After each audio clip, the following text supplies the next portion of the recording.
You are watching Area DMG. Welcome back to Area DMG. I'm your host, Philip Wesley, the Mile High Mouth, and today I'm going to tell you a little bit about Etrian Odyssey as a series. But in order for you to understand why I love this series so much, I need you to understand that one of my favorite games is Pathfinder. I know what you're saying. You're like, oh, is that like the D&D looking thing? No, that's a joke. I'm talking about Pathfinder. What is Pathfinder? Pathfinder is an ancient game. I think that they let the name of it lapse or whatnot. But what this is it's a board game. You see, you make these little tiles and you put together.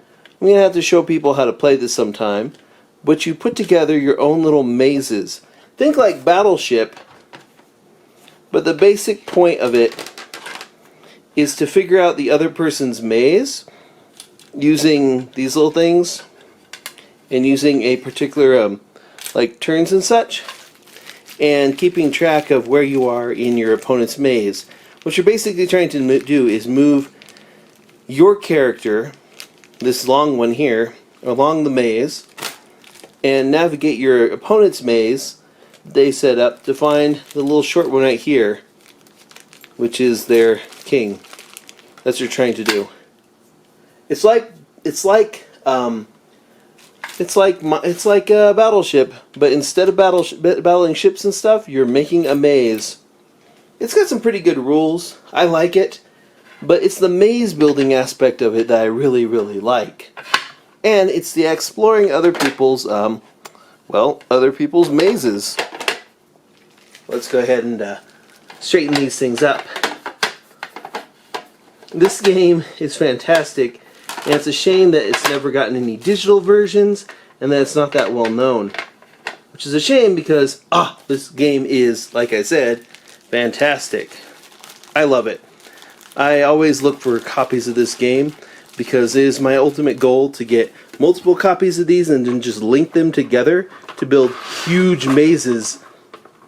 I was thinking of integrating dice into it, actually, where you could only move a certain amount of spaces in the other person's maze, depending on what type of dice you rolled, which is fine. But yeah, Pathfinder. Love this game. And it was pretty portable, actually. But that's a little bit of an explanation of what I like. I like mazes. I like labyrinths. In fact, I remember playing older games on the Commodore 64 where you have to go type up, go left, go down, that type of thing. And I would put together a little, at this game you were playing as the Incredible Hulk, right? So I would actually map out the dungeon that I'm trying to escape because, it had giant ants and gravity and stuff, but I would go and put together, take some graph paper and write out, okay, I can go left here, there's something in this section here. If I go left twice and then up, I'll die if I'm not in the Hulk form, so I have to go find a way to get out of it, etc., etc. That type of stuff, right?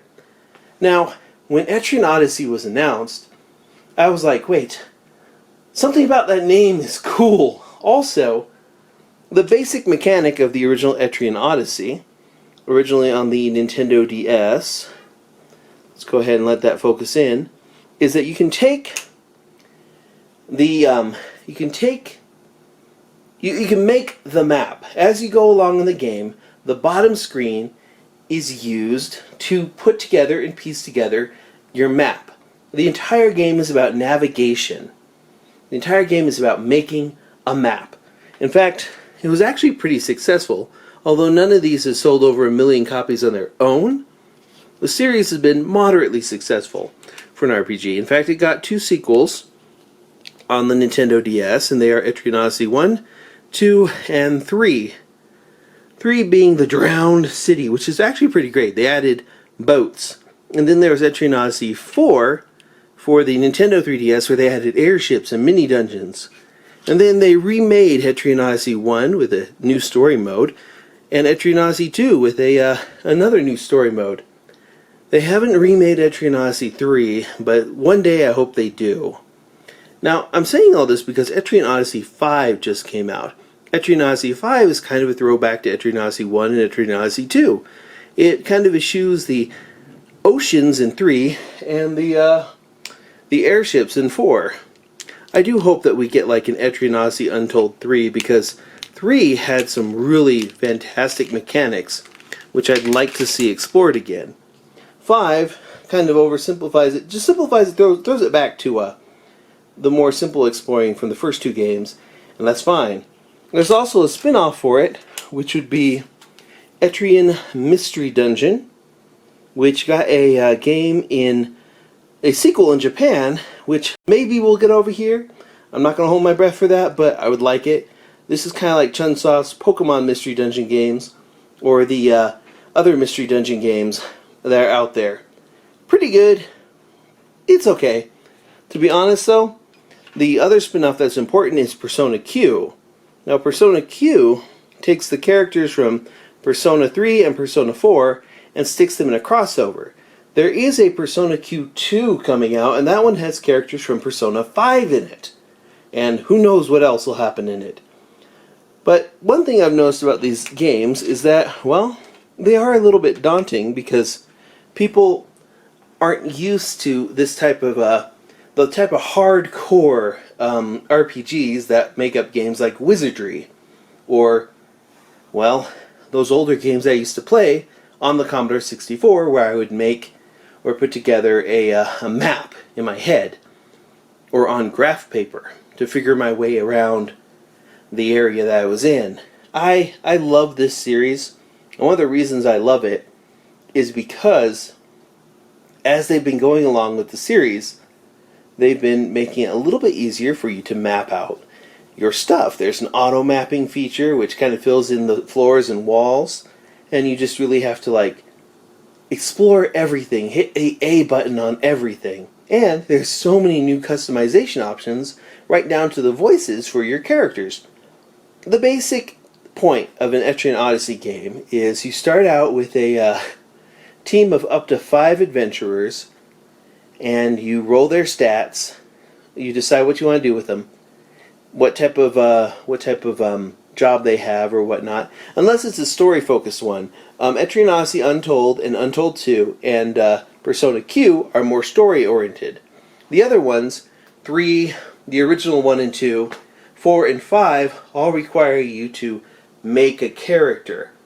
Now, when I first played Etrian Odyssey, the first one, I kept getting my butt kicked by all the enemies because what I did was it lets you build one character. I made one character. I was like, okay, I'm gonna make this custom character, this pretty good custom character, I think. I'm gonna go be, I think at the time it was like a Landsknecht or something like that. I'm trying to remember what type of what the character class was. It was one with swords. I was like, okay, this character is a high offense. That's pretty cool. So I'm gonna get this character, and then I'm gonna go head out into the dungeon. And I did. I head out into the dungeon, and I kept getting beaten up, like really badly. Like I'd go in, fight a couple battles, like 2 or 3 battles, into the dungeon, and then just book it back to the city because I kept dying out there. I was like, what is this game? This is terrible. Why do I keep dying? And then I realized that I was going in there by myself. I made one custom character, and you can make up to 5 in your party. If you fill out your party right away and get a diverse amount of characters, you need to look and read through what they do, what their stats are, and then when they level up, or rather when you start out, you go through your, there's job trees or other custom ability trees, and you get points from your, from when you level up to put into those to build up skills. You can be like, oh, my character has magic, but in order to learn spells, I have to put these little points that you get from leveling up into my character. Like, okay, I'll just put this into a fire spell, an ice spell, and then a lightning spell. That seems good. And I can level those up until I get more powerful versions of them. In fact, a lot of this is about that skill tree. Read the skill tree.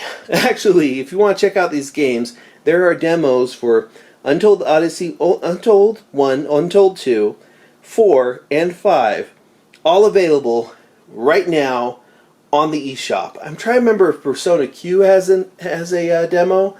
I don't remember if it does or not. But yeah, I was just like, wait a second.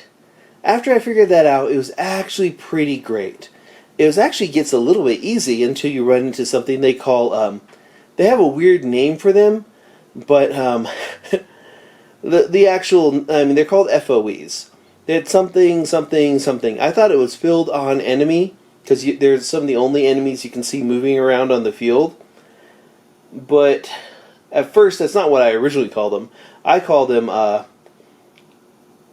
effing overpowered enemies in my head.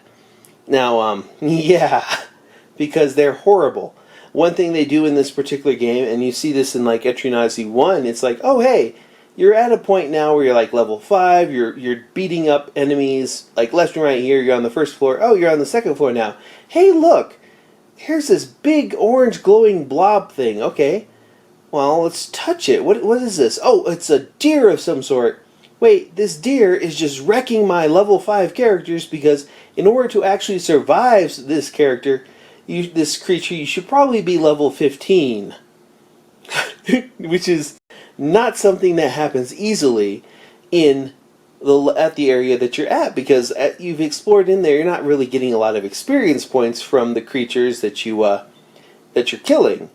So what you have to do is avoid those and then do quests and things that you get in the game to get more experience points. And then also explore past those. Some of those FOEs will detect you and follow you around. Other ones have different patterns, so it becomes kind of a game about like avoiding things. It's kind of a stealth game in a way, a first-person stealth RPG, because you're trying to avoid getting massively wrecked by some of the enemies in the game. Personally, I love this series. I'm a little concerned though about its a future on like the Nintendo Switch or whatnot, because the Nintendo Switch doesn't have a second screen, and it doesn't really have anything like that would be good for like map control. Because a lot of Etrian Odyssey is you move a little bit, you look down at your map, and you map stuff out. I guess you could bring it up in a second screen, but there's something about drawing directly onto the screen that makes Etrian Odyssey as magical as it really is. And I really, really urge you to go out and check out the demo for this game. Especially Etrian Odyssey 5, which I feel is one of the easier of the games to get into. Etrian Odyssey Untold and Untold 2 are great. They're good for people who want like a reasonable story, and there is a good story in Etrian Odyssey. Despite the fact that you customize your character, there are enough interesting side characters and NPCs and people who join your party and leave your party, and all sorts of intrigue happening. Just some crazy stuff happens in this game, and nothing is quite what it seems, actually. There is a huge twist to the Etrian Odyssey games that, it would be a real disservice to reveal that to you, what that twist is. And it is present in all of them, so you can play any of these, and you'll hit that and be like, wait, what? So don't let anybody spoil that for you, because the series is not what it seems. I would say the most advanced one in terms of like length and options and crazy stuff happening there would be Etrian Odyssey 4, which also has like an airship and then these creatures that attack you. Yeah, it's just insane. That one is fantastic, and I love it. It's one of those where like it was on sale. I was like, yeah, I got this physically, but I gotta have it digitally. In fact, I have 3 of these games digitally: Etrian Odyssey Untold, Etrian Odyssey 4, and Etrian Odyssey 5, courtesy of Atlas and Sega. Eventually I'll pick this one up when it's on sale digitally, because they're games I like to have with me at all times. Persona Q is good if you like the Persona series, but if you really want to try out this game, try out Etrian Odyssey 1 or 2, the Untold ones. Try the demo a little bit. If you feel like, well, these are kind of a little weak in plot, maybe I'd like something a little bit juicier, 4 and 5 are where you're at. 5 has a wonderful story so far. These are games where you will easily lose 80, 90 plus hours into them, especially if you're like me and you're taking your time. There's a lot of little instances which feel wonderful. They're like the instances that you'd run into like something in like a Seafall or a normal D&D campaign. And I love board games, so Etrian Odyssey just kind of scratches that, you know? Kind of like Cold Sept does, or games like that. Or if you haven't already, there's a pretty great, I think it's like Crimson Blade or something like that. Not Crimson Blade. Crimson something or other for the Nintendo 3DS. It's from Level 5. It's a really weird game where you're rolling dice, and it's fantastic. But yeah, definitely check out the demos for the Etrian Odyssey series. I cannot recommend this series enough. I would love it if everyone loved this series like I do.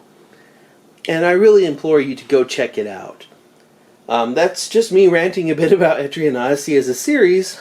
And have you tried this yet? Are you going to download that demo? Because you really should. You really should. Go out and download that demo. Just do it right now. Pause the video, download the demo, come back, and then comment that you download the demo and you loved it. If you didn't love it, don't comment that you loved it, or comment that you hated it. Don't do that. Just try this game. It's good. It's a little hardcore here and there, but hey, you're up for a challenge, aren't you? Well, you should be. Anyways, hit that thumbs up if you haven't already. Hit that share button if you haven't already. Hit that subscribe button if you haven't already. Oh, and if you hit that subscribe button, make sure that you ring that little bell so that you are notified whenever we have a brand new video here at Area DMG. And until the next video comes out, you are now caught up.